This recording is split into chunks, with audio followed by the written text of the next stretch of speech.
Hey there, it's Dr. Justin Marcagiani. Welcome to Beyond Wellness Radio, where we provide actionable health information on a week-to-week basis that can help you improve your life. Feel free to head over to justinhealth.com, where we have various opt-in video series on more in-depth health topics such as female hormones, thyroid, and gut health. Also, while you're there, feel free and schedule a consult with myself, Dr. J, and or my colleagues. We're available worldwide to provide natural health support for any of your major health issues. Again, welcome to the podcast and enjoy the show. And we are live. It's Dr. Justin Marcagiani here in the house. Today, we're going to be chatting about summertime infections. Evan, how are we doing today, man? Doing really well. Hoping that we can save some people from trouble. You know, the CDC says every year that 300,000 new cases of Lyme happen every year. And that's the official number. So I suspect the real number is probably close to like 500,000 or maybe even more. And then, of course, parasites are big, too. I suggested parasites, and he said, hey, well, we can't forget to talk about ticks because people are out and about during the summertime potentially picking them up. And it's a huge deal. So let's dive in. Absolutely. So kind of one strategy that I kind of put forward, and we chatted about last week, for summertime infections with ticks, especially if you're in your yard and you kind of want to know what's going on in your yard. My wife got a tick last week. And what we did is we sent the tick to the lab. And the reason why is because we wanted to make sure if there was an infection, we knew exactly what the infection was. So we had it tested for Borrelia, which is Borrelia burgdorferi, the major bacteria in the ticks. We tested for Ehrlichia, Babesia, Bartonella. Thankfully, the tick wasn't carrying any of these co-infections. And I imagine you'd probably find ticks in your area that are carrying, let's say, Babesia. You'd probably see a pattern of that in the locality of your yard or in your area. So I think it's nice to know what kind of infections you may be dealing with. That way you can be on top of it and you can kind of have maybe the tinctures or the herbal formulas that you need to address some of those infections ahead of time. And that way you're not having to play this guesswork, because you know how it is with Lyme. Hey, okay, is it just Lyme where this is a Borrelia burgdorferi kind of bacterial infection, or is it something else like a co-infection? And it's kind of nice to know. That way you can really hone in your treatment, and if your tick comes back positive, you can kind of do it even preemptively or ahead of time, which is nice. And so we use tickreport.com, TICK report.com, and we'll put the link down below, but that's helpful. And we would just pay the $100 and have the expanded panel and get all of the infections pulled up, which is great. And then you can kind of, create a profile for your home where okay, in our backyard, we have a lot of Bartonella, so we're going to be really, really careful. And then one thing you can do on top of that, we kind of talked about it ahead of time, is you can use a product called Wondercide, which is a cedar oil product, natural, no crap in it. There's a couple other ones you can make with different essential oils. You can do cedar, you can do olive leaf, you can do peppermint, but a lot of these oils are going to irritate and aggravate the ticks. So you can kind of create a barrier where you kind of push them outside of your yard using the Wondercide or using the cedar oil, and you can spray that over any forest area or higher grasses or any area where there's bugs or insects or mosquitoes. And it really helps kind of keeping the insects down a little bit and creating this little inflammatory buffer for them in your yard. Yeah, this stuff was potent. We got the pre-made solution at our old house where you just hook it up to the water hose and you spray it that way. Man, I tell you, that stuff, my God, you talk about potent. I didn't even like it. I'm like, am I a tick? Because I don't even like this thing. I'm going to get away. But after a few days, it does get pretty benign in terms of smell. And where we were hiking and biking and doing everything was such a huge area that for us, it wouldn't have been sustainable to do cedar oil on the whole thing. But at least in just the immediate backyard, that's what we did. And supposedly it helps with mosquitoes. I don't know. I can't say. I'm not it sure definitely does. Yep, it does. I mean, you can make your own. Some essential oil lines like doTERRA, they have their TerraShield, which is really good. You can make it a lot of times with a spearmint or a thyme or a clove or a rosemary or a citronella. So there's different citrus oils or peppermint oils that you can combine, and you can make your own kind of natural bug spray, and then you can just put it in a good 16-ounce bottle and just kind of spray, around the perimeter of your property and or any big bushes or high grass where bugs can hide. And I find just doing that kind of every couple of weeks, just take a 5-minute walk around the property with the spray bottle, and that can really kind of help keep a lot of that down. Yeah, Stephen Buhner, love Stephen, did some really, really great books on Lyme and co-infections. In his book, he has a recipe. So if you all have that book, it's the Healing Lyme book. He has a recipe in there for what he calls like a 99% effective tick repellent. You mix all these essential oils together, and my Lord, it is very, very, very, very strong and potent. I don't think I've had any ticks on me, but man, one spray on your legs and you're going to be smelling like, I think frankincense is in there, but you're going to be smelling all day. So you have to shower off after that. But either way, I'd rather smell like essential oils. Now, one other thing too, this is another piece of advice. If you are going in wooded areas, like I've had several clients who've been out camping so far this summer, and they have came back with ticks on them or their dogs. It's called Picardin. It's P-I-C, like pick, Picardin. And Sawyer is a brand who makes Picardin. There's other brands out there, but apparently I looked into the literature on this because I don't like man-made chemicals. You know, you hear about DEET, and DEET's bad news. But this Picardin is like a synthetic pepper extract. It has no smell to it at all, which is amazing because most of the conventional bug sprays smell terrible. So when I was looking at a piece of property, I actually got some of this Picardin lotion, and it was like a 20%, and I put some of the lotion on, and I'm talking the thick of the thick, where I would have typically had 5-6 ticks on me. I had 0, and all I did is I put just a tiny dime-sized amount on my ankles, and then I put a little bit on the back of my neck and a little bit around my waist because they like to crawl into your pants, and I had no ticks. So I haven't done enough long-term research on this, but so far Picardin, just look up Picardin. It is synthetic, but in terms of toxicity, I can't find anything about it. I think there were a couple rat studies where they were applying tons of it for years and years and nothing ever happened. So it seems benign. It seems safer than DEET for sure. If the essential oils, like they were for me, they were too strong, I got a headache from the essential oil blends, then the Picardin could be something else to look into. Yeah, that's good. I mean, just the standard cedar oil is going to be excellent. Just having, a lot of times the cedar oil acts as a bug spray, but what it does is, I mean, if you ever treat your dog with a cedar oil bath at all, you can see like the little fleas. You put some cedar oil, they literally run from it, right? And so if you do that, it kind of acts as a good repellent where they're less likely to jump on you because you're not quite as tasty, right? So the cedar oil is great. Badger makes a really excellent insect, or I should say mosquito repellent, and it has a lot of cedar oil in it, so it would work for other bugs and even for ticks. And then one thing I recommend everyone get a tick removal kit. You can get them on Amazon for like $10-15. But if you ever get a tick, you'll have the ability to pull it off without destroying the tick, keeping it intact. And then you can also send it into the tick report place and get your report. So definitely spend that $10 to $15 to get a tick remover kit. We'll put the Amazon link down below. The one that I've used, and I've used successfully the last couple of weeks. I got a tick off my dog recently and a tick off my wife, and it worked great. Keeps it intact. Easy, because the worst thing is you don't want to break that tick open, and you don't want to have half in and half out. So it's a great way to get it out intact and send it off to the lab.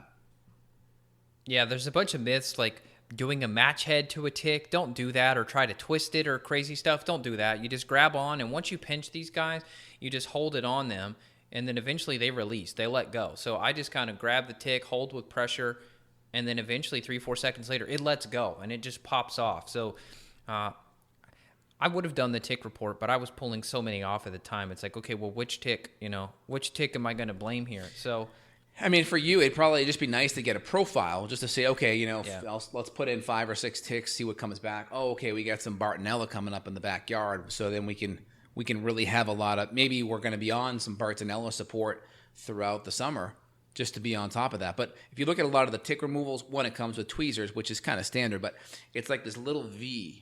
And so wherever the tick is, let's say the tick's here, you start with the V, and then as the V comes in, it gets underneath the tick, and it kind of pops it out as you go in. So once you're all the way down in the V, you can pull it out and or at least get its grasp off, and then you can use the tweezers to then pull it off the skin. So that little V thing really helps, and it just allows you to scoop underneath the tick and help it release, so then you can pull it off better.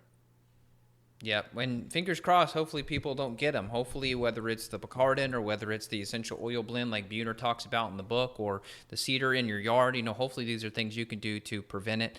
And if you live somewhere where you don't have them, well, good for you. You're seriously lucky.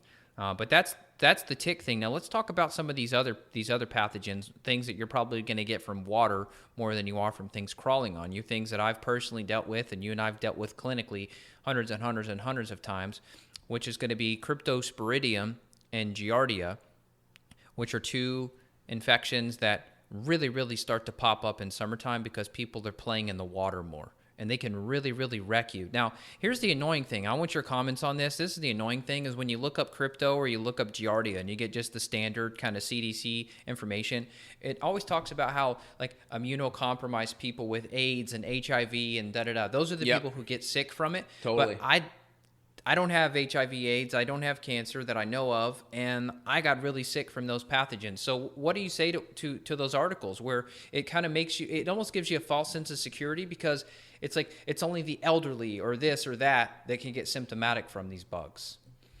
100%. I mean, I think there's a spectrum, right? I think the most pathogenic expression of the infection is going to express with people that have significant immunocompromised conditions. Like you see people with AIDS, they die of candida, right? Because of the fact that not that candida kills you, but it's the fact that when you're immunocompromised significantly, it can definitely be something that puts the straw, the last nail in the coffin, so to speak, right? The straw that breaks the camel's back. So that's for sure. Now, you could be in a place where, hey, maybe you're just having a little bit of loose stool. Maybe you're getting some brain fog. Maybe you're having a little bit of tummy upset. And we know giardia actually comes from beavers in the water. So if you're hiking and you consume water, or potentially you're in a lake water, it's possible that you could get exposed to it. So, I'm an avid water skier, water sport guy. And so if you're out in the water a bit, you really want to be on top of that. Make sure you aren't swallowing it. If you do by accident, incidentally, which could happen with water sports or just being in the water, right? Some goes up your nose. You want to have some good clearing herbs on hand that you can at least take preventatively, maybe even before or after. And then maybe some extra probiotics on top of that to prevent any infection from kind of gaining a foothold. That's going to be helpful. But with giardia, I mean, you could have just loose or watery diarrhea. You could have some cramps because of the minerals being thrown off because of the diarrhea. You could have nausea or poor appetite issues. You could have energy issues. You could have cognitive issues, brain fog issues. Of course, that can affect energy and mood as well. And then when you throw off the electrolytes, your muscles may not work well. You may have some muscle fatigue as well. So all those things are possible, especially if you start getting diarrhea and you lose your electrolytes. So all those things are, key. So if you have that, we want to do some different stool testing to pick that up. So giardia is going to be one of the first. Anything else you want to say about that?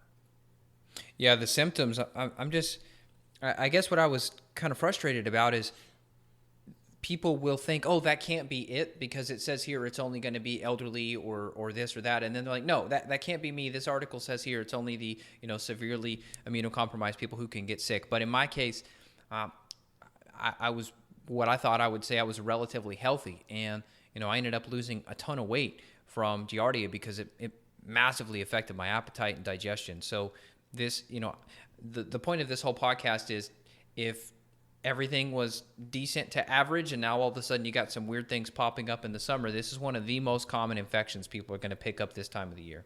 Yep. Giardia is going to be a big one. We've talked about it. I think you had it before in the past. Also, the next one's cryptosporidium. That's another waterborne parasite. Again, you're going to see a lot of the data saying, hey, you got to be immunocompromised. But I can tell you I've seen patients get it that are not immunocompromised. And what does immunocompromised mean? I mean, are a lot of people at a health level where they could be a little bit immunocompromised? Maybe not at the same level of someone with AIDS or someone who's malnourished in a third world country. But I think people are getting these infections. And I think it's kind of written off that these infections only happen in like third world type of countries where water supply is bad and nutrition's bad, or someone that has a severe immunocompromised condition. But I've seen it happen in others. I know you have too. So we want people to definitely be aware of it. So cryptosporidium is another water and either a food one. So we're thinking summer, people are in the water, the lakes, the ponds, and these could be something that they catch or get exposed to. So an ounce of prevention is a pound of cure, right? So if we can be on top of these things, where we take some nice clearing herbs ahead of time. In my line, I do the GI Clear 4 ahead of time, which will have the berberines, the golden seal. It'll have some olive leaf, and some grapefruit seed extract, some black walnut hulls, and I'll do a couple before, a couple after. And that's usually enough to kind of keep things at bay. And maybe I'll throw in some probiotics that night or that next day or two, some extra dose to really make sure we have some good beneficial bacteria that can help crowd certain things out and flush some stuff out as well. Nice. Yeah, I don't have her stool test in front of me, but my daughter, when she was 2, she had parasites. We just noticed that she was having some loose stool. So this is a call out to the parents too. If you've got kids, talk to your kids about their poops. If they start getting 6, 7, 8, 9, 10, 11, 12 years old, maybe they don't want to talk about their poops. But this can be important because let's say you're just hanging out on the boat drinking a margarita or something, but the kids are in the water. They're more likely to just maybe on purpose or accidentally swallow some water and get infections. And the parents may not know because the kids don't talk about their poops. So, I've worked with hundreds of kids, and you'll see kids that have mood issues that are linked to these infections. So the parents may say, oh, well, the kid, he's just crazy. He's got anger, or he's got irritability, or he's got this or that. But there's a huge link between mood issues and gut infections. And I tell you, when I had gut infections, my mood was crap because if you think of the domino effect here, the infections are messing up your ability to digest. You don't have enough amino acids, so you may lose weight or muscle mass. Your neurotransmitters can get affected. You could have all sorts of issues downstream. So it's not just like diarrhea. It can manifest in many other ways. So if your kids are crazy all of a sudden, it could be an infection piece, and their liver may not be able to keep up with the toxic load. So if you see dark circles under the eyes of your kids, that may be something to investigate. Yeah, 100%. So we have our different infections on the parasite side, which could be Giardia. It could be Cryptosporidium. Our stool test of choice for addressing this will be the GI map. We'll put a link down below if you guys want to reach out and order a GI map from Evan or I. We'll put our links down below so you guys can access it. That's wonderful. Okay. And then we talked about the ticks, right? So what I recommend, if it's happening or is a frequent exposure in your backyard, figure out what your ticks may be carrying. That way you can kind of be on some different herbal support ahead of time. What are some of your favorite herbal support for the different types of co-infections, Evan? Well, I got to give credit where credit's due. So Stephen Buhner, in his book, one thing I forgot to mention, we may have mentioned it years ago on a podcast, but and I can't confirm whether or not this worked for me or my wife because I had so many tick bites that it was hard to say, like, did I prevent the infection from that bite, but that bite did get me? When you have multiple, it's tough. But Andrographis, what we did is we did his recommendation of a green clay mixed with Andrographis. You kind of make a paste out of it, and you put the paste on the tick bite area, and it'll just basically solidify, and it gets kind of crusty. But that on the tick bite area is supposed to help prevent infection. I don't know if it's like a, quote, sucking mechanism or what to pull the infection out. But the Andrographis clay mixture is supposed to be very, very well at preventing infection. Like I said, I've had too many bites to confirm whether or not that worked. But if I do get any more future bites, that'll be what I'll be implementing. And then, of course, just in summertime in general, I'm staying on astragalus about 2 to 3 grams a day just to keep my immune system on alert. That, in theory, could help to where if you did get bit with a tick that had Borrelia, which is a bacteria that causes Lyme, in theory, if the astragalus at the 2 to 3 gram daily dosage is in your system, in theory, it could help to keep the immune system revved up enough to where Lyme would not be able to take place. And then going into the actual herbs and the favorites there, it kind of depends on what you're up against, and it depends on whether it's a kid, it depends on the constitution of the person. I use a lot of Beyond Balance products. They're a professional company. They've got several tinctures specifically designed for different types of Babesia. They have several for Bartonella. They have some for Borrelia. I'll work in some of those, but man, I'm a big fan of isolated herbs too. So like Japanese knotweed is so amazing and so broad spectrum, and it is kind of an anti-spirochete. And with Japanese knotweed, that's basically resveratrol. So Japanese knotweed is an herb, but very, very high in resveratrol, which has some immunomodulating benefits. Yeah, and you want if you're going to get resveratrol, you want it from knotweed. You don't want it from like grapeseed or whatever else. There's other forms of resveratrol, but you want the knotweed. So that I love knotweed. I've got a huge bottle of it right here. And, that's great. And then my other favorite tincture here. So this is CSA. This is Cryptolepis, cedar, and Cryptolepis Alfornia. is good. And the CSA blend is good. I've tried to do some different isolated tinctures like cedar, which can be very helpful for Bartonella. Bartonella can actually come from mosquitoes and from fleas. So if your pets had fleas and the fleas jump off, you can actually get Bartonella from those. So people that think, oh, I haven't had a tick bite. You know how many people I've tested positive for Bartonella that have never had a tick bite that they know of?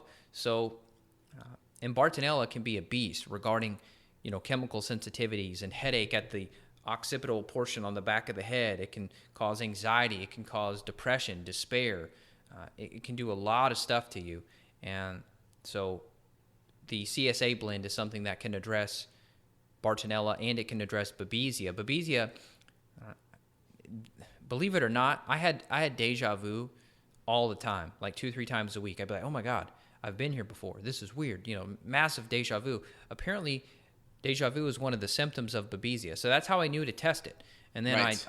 I confirmed with DNA testing and showed that I did have Babesia. So the CSA is great for me because, Bartonella showed up for me and Babesia showed up for me. And Cryptolepis pseudocornea, those three are sort of anti-malarial herbs, or kind of traditional anti-malarial herbs, and Babesia is kind of a cousin of malaria in the way it infects the red blood cells. So those are two game changers for me, but does that mean that you need to go buy those? No, not at all. You should definitely work with a practitioner because this stuff gets tricky, and depending on what's going on with the immune system, there may be other priorities. So, Justin and I always talk about kind of painting the picture and getting all the puzzle pieces. So there may be parasites to go after first. There may be H. pylori. There may be bacterial overgrowth. There may be other things first. It's not so simple and clear as I got bit by a tick, tested positive for Bartonella. I'm going to go take every herb that you can take for Bartonella, because that may not be the correct order of operations.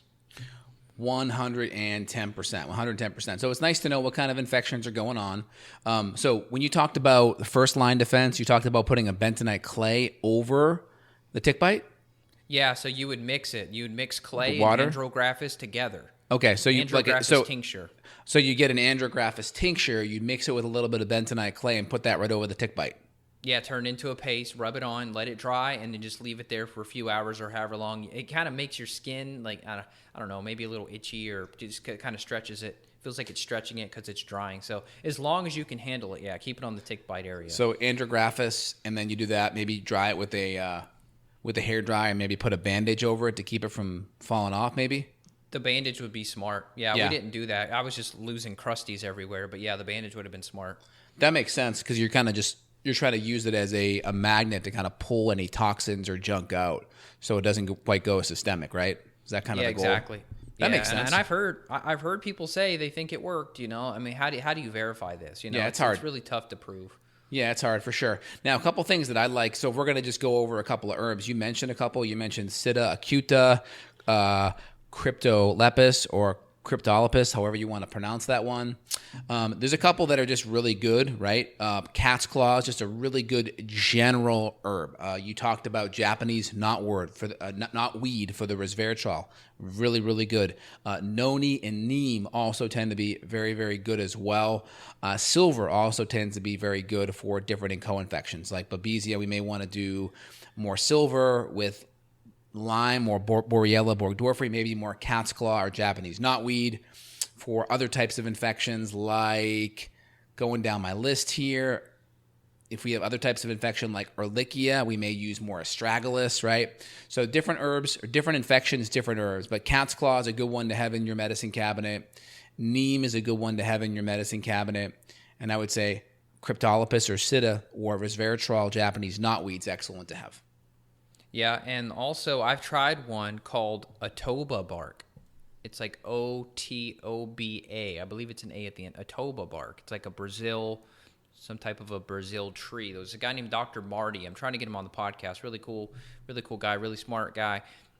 He talked about that. I bought some tincture and I tried it. Man, that stuff is potent. So I can only handle like a few drops of it twice a day. But the Atoba is supposed to be very, very anti-Borrelia as well. So if you're somebody who's been battling chronic, whether it's like a what they call neuroborreliosis, where you're having a lot of the cognitive stuff associated with Lyme, the Atoba can be helpful. And then you mix that with cat's claw. So, and then knotweed too, because it's so anti-inflammatory for the brain. Yep. So I definitely notice my head gets more clear if I do not weed. So, Yeah, you could probably even do some liposomal or curcumin as well to help. I've tried curcumin. Hard to say. That's one of those supplements for me. It's hard to tell whether it's doing much, but I know it's helpful, so it is in my cabinet. Yeah, everyone may respond a little bit differently for sure. So, but it's good. We kind of throw them out there. And again, we're kind of giving you guys some good general ideas on things. Just make sure if you have any of these issues, work with a practitioner so they can kind of help guide you through the process, because it can get a little bit overwhelming and there's a lot of things you could do. It may not be necessary, right? So treating some of these infections acutely may be a little bit different than working with us on a functional medicine program, because when we work with people based on chronic health issues, there's a different program that we may go after than compared to someone dealing with an issue a little bit more acute. So when we're kind of triaging a patient, it's a little bit differently. And then, of course, if you get to the point where there's a active Lyme issue that's totally acute and you're symptomatic right away, it may be reasonable to look at doing a doxycycline antibiotic for 2 weeks or so. But again, I tried to stay away from the antibiotics unless it's absolute last case scenario. So if it does get significant or it's acute, you may want to look at a doxycycline. But off the bat, our bias tends to always be going towards the herbs and or using some of the natural expectorants, the adsorbents, right? The bentonite clay with the andrographis over the tick bite seems like a really good first line for anyone with a tick issue. Yeah, and the problem with the antibiotics is most people, they don't know that their situation's acute. Depending on what article you read, it's such a low percentage of people that actually get the rash and all of that. So you could have these other kind of flu-like symptoms that could be the early stages, fatigue and whatever else, and you not actually know that it's Lyme. So by the time it gets past that acute phase, you don't even know. And it kind of becomes chronic before you even know that you have it. And if you go and do a DNA test, for example, on the urine, it may take a few weeks. Or if you do blood, it may take a couple of weeks to get it done. So you'd have to really, really, really catch it early, I guess is all I'm saying. Well, with Tick Report, if you grab that tick and you send it off to the lab, you can get the results back in 3 days. So I wouldn't be jumping on any antibiotics personally unless you're symptomatic and you can test that tick and it comes back positive with an infection. If not, that's the hard part too. I'd be jumping on the herbs first, because I think the herbs are very, very effective. I think it just depends on how significant it is, how acute it is, how much those symptoms ramp up. That's the problem. The problem with a lot of Lyme stuff is a lot of the side effects of the antibiotics can also mirror Lyme symptoms. Joint pain, fatigue, malaise. Go look at doxycycline side effects. You'll see a lot of those side effects mirror some of the Lyme symptoms. So it becomes this, it's die-off, or is it just the antibiotic creating side effects? What is it, right? It becomes a little bit tough to fret that out. True. Yeah, and I interviewed that guy. I want to say his name was Steven, the guy at Tick Reporter. Anyway, I asked him the question of ticks, and I said, okay, well, their average is around 51% of ticks contain Lyme. So they've tested hundreds of thousands, and I believe it's a 51% positive rate for Borrelia. So if you get bit by 2 ticks, basically you're probably going to get it because there's 51% of the ticks have it. But it may be an area thing too. Maybe like, hey, in this area it's 90%, 10%, but this area it's 90%, right? And then it just kind of averages out across the country. So it could be that. That's why I like sending some of your ticks in.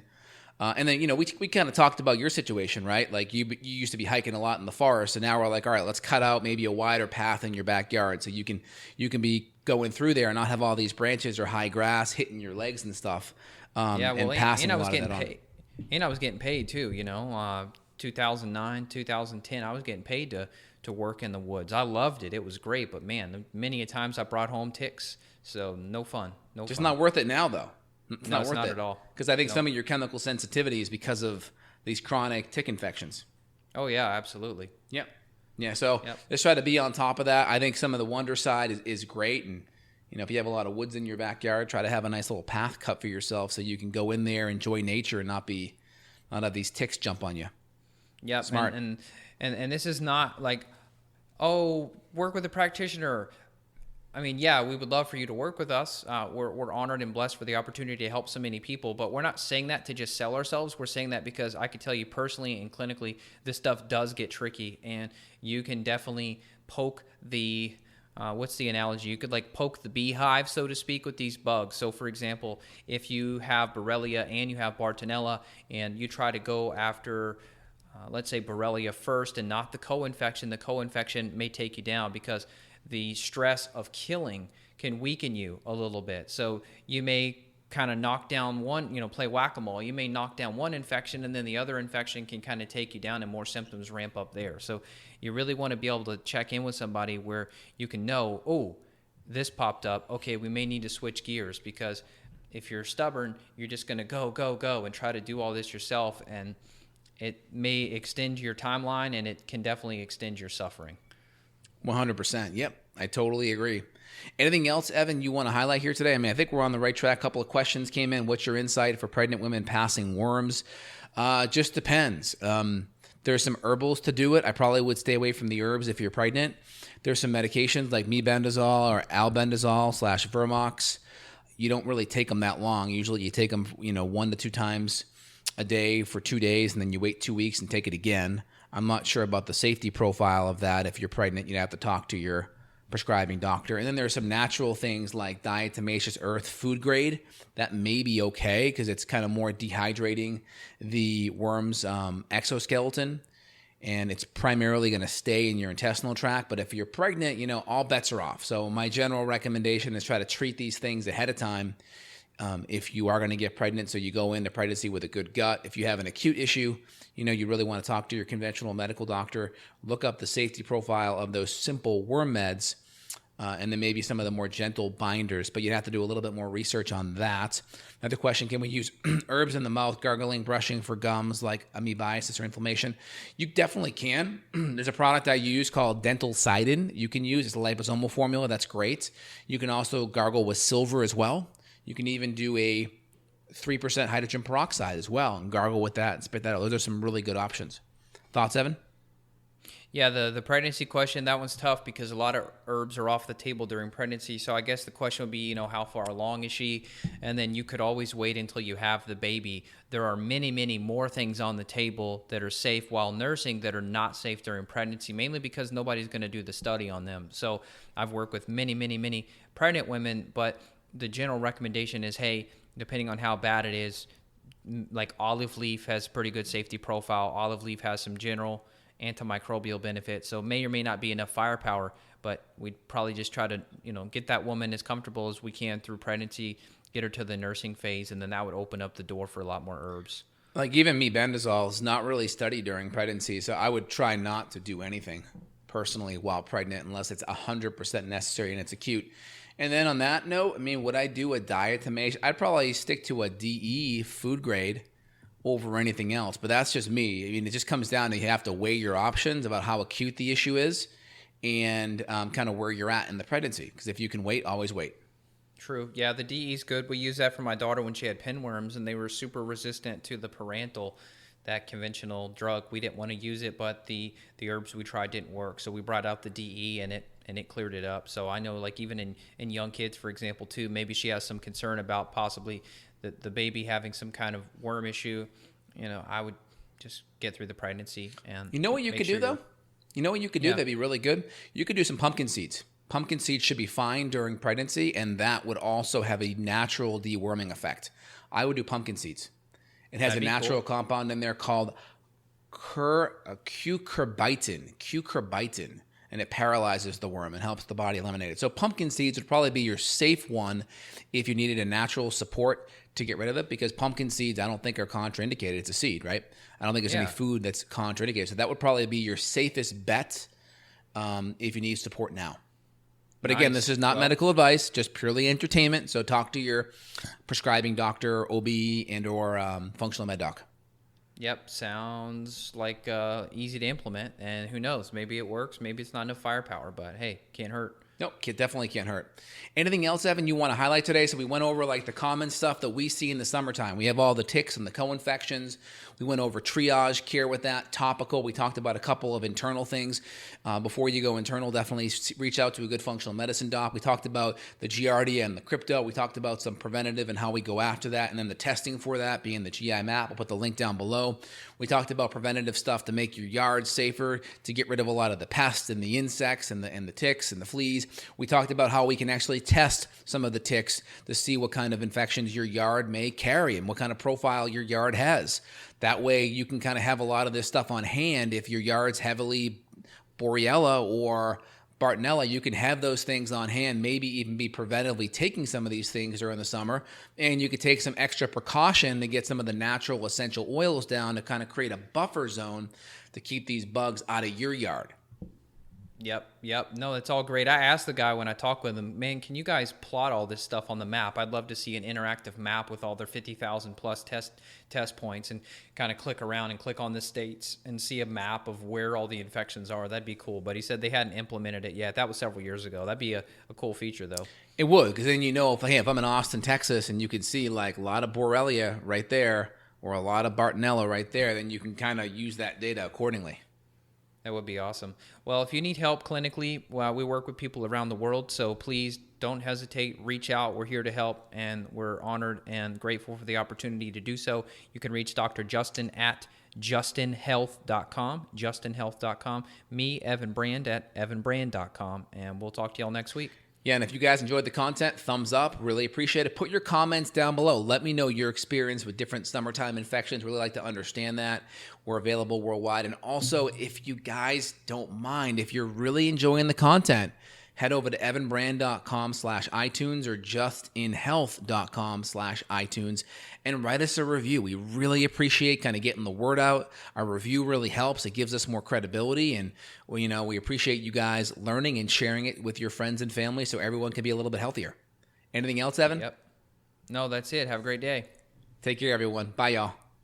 Bye-bye. Got a question for Dr. J? Go to BeyondWellnessRadio.com and click the questions button. Then tune in to hear the answer. Also, if you like the show, click below to review us on iTunes. For more Beyond Wellness Radio, go to BeyondWellnessRadio.com.